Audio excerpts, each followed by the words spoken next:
Bem-vindos ao KVR Literária, uma realização KVR Produções e Sambista Nordestino do Brasil. Eu sou Li Garcia e vou continuar a leitura de Zequete e Suas Andanças por Aí, de Onésio Meirelles. Este é o nosso áudio de número 19, estamos na página 176. Zequete, um homem de opinião.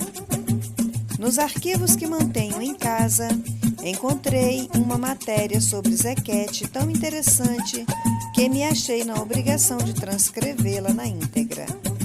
Márcio Castilho.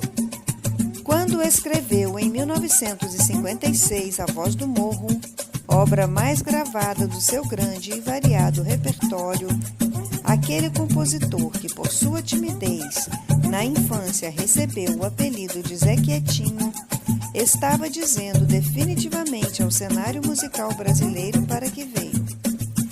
Eu sou o samba, a voz do morro sou eu mesmo, sim senhor, anunciou o poeta.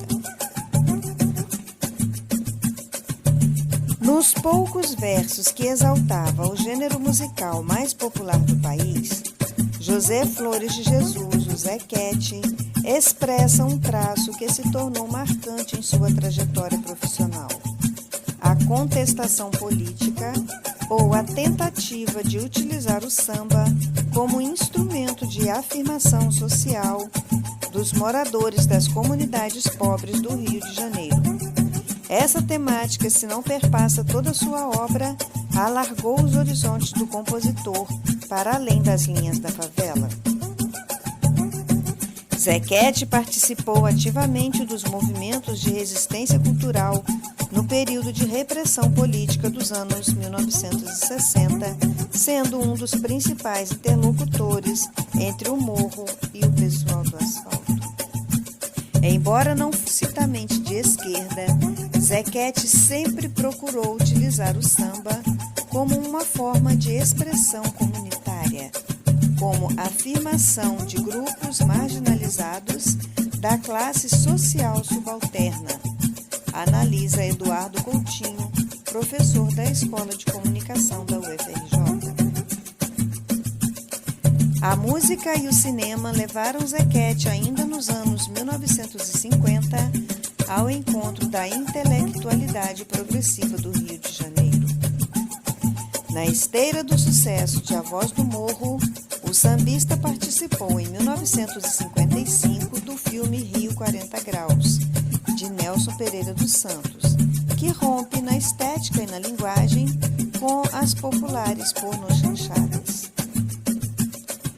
Para retratar a dura realidade da população pobre do Morro Carioca, o filme é considerado o embrião do cinema novo.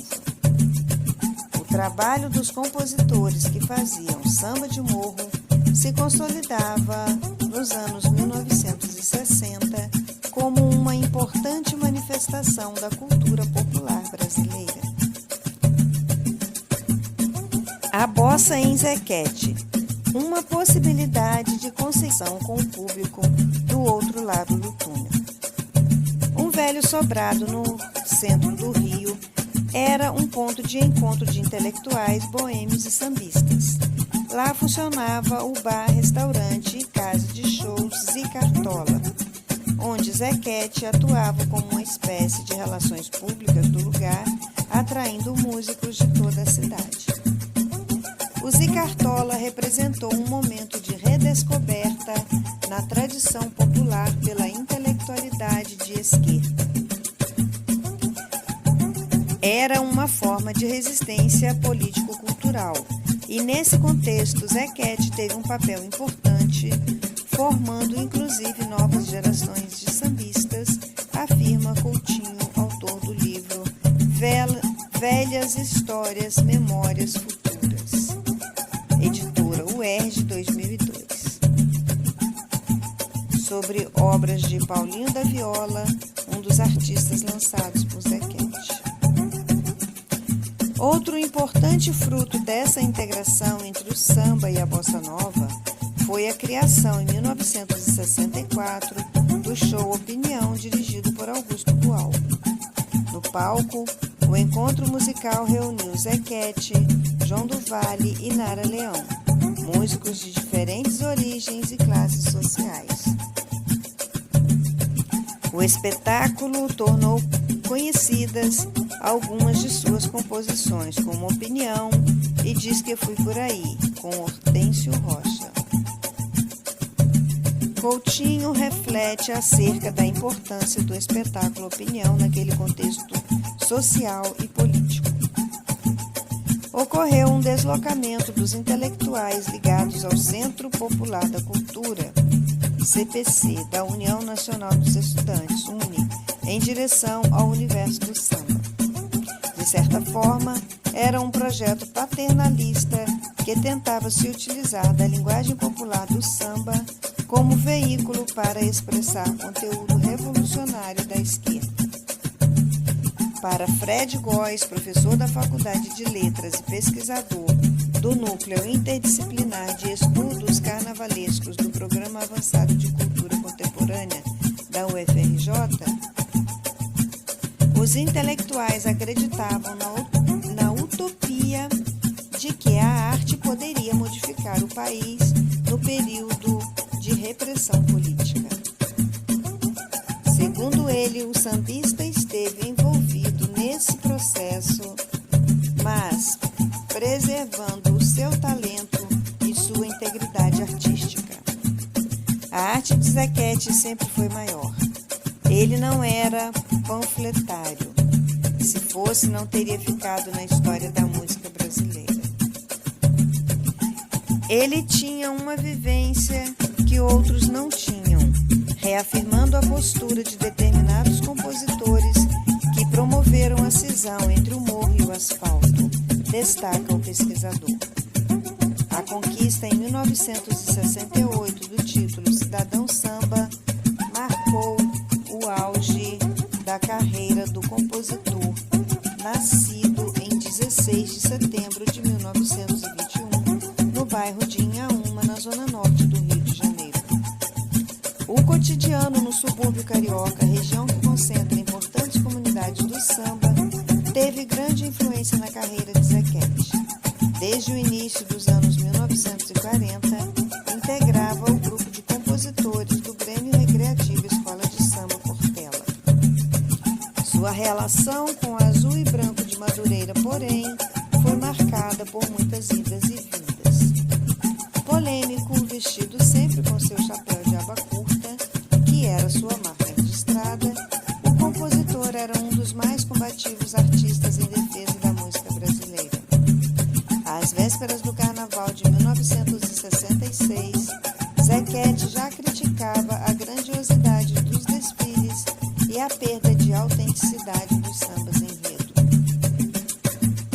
Escolas de samba autêntica são aquelas que têm o partido alto, aquela que conserva as tradições do morro, a que mantém seus passistas e pastoras dizendo o samba no pé, sem acrobacias, dizia o compositor no debate promovido pela revista Fatos e Fotos naquele ano e reproduzido por Ney Lopes na biografia Zequete, o samba sim senhor. Relume do Mara 2000. Zequete morreu em 14 de novembro de 1999, aos 78 anos, sem conseguir concretizar um projeto de regulamentação profissional dos artistas. Em entrevista à Tribuna da Imprensa em 18 de agosto de 1987, declarou: "Se me considero injustiçado, injustiçado é o artista brasileiro. Ciro Monteiro, Luiz Batista, Geraldo Pereira, Cartola, Nelson Cavaquinho foram alguns que morreram pobres, esquecidos em vida. De que adianta belíssimas homenagens póstumas se o que eles queriam e o que nós queremos é continuar cantando? O artista brasileiro ainda tem seu trabalho, ainda terá seu trabalho reconhecido, ao menos recebendo o suficiente para pagar a conta do hospital." Castilho, Jornal da UFRJ, página 24, setembro de 2000. Livro Zequete, O Samba Sim Senhor. Em 2001, o sambista, se vivo fosse, estaria completando 80 anos. E em lembrança à data foi lançada a biografia de Zequete, escrita por Ney Lopes, pela coleção Perfis do Rio, editora Relume. Uma grande obra sobre a vida de Zequete, assim como Ney Lopes descreve, e é a base desta mini-biografia com adaptações de Percy Ribeiro e Onésio Meireles. Seu verdadeiro nome, José Flores de Jesus, nasceu no bairro de Inhaúma no dia 16 de setembro de 1921, tendo falecido em 14 de novembro de 1999. Aos 3 anos de idade, foi morar com seu avô no bairro de Bangu, que sempre promovia em sua casa reuniões musicais com a participação de grandes nomes de nossa música. O pai, cavaquinista, e o avô, flautista e pianista, foram suas primeiras influências. Em 1937, foi morar em Bento Ribeiro, passando então a frequentar a Portela, e em 1945 passou a integrar a ala dos compositores. Em 1954, se aborreceu com a Portela e foi para a União de Vaz Lobo, onde lançou o samba A Voz do Morro. Em 1960, Zequete retornou a Portela. Em 1970, foi para São Paulo. E em 1995, voltou definitivamente para o Rio de Janeiro.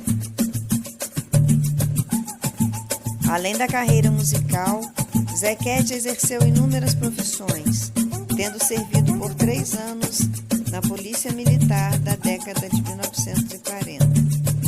Em 1960, tinha uma barraca de peixe na Praça 15 e na década de 1970 foi empresário do ramo de construção civil.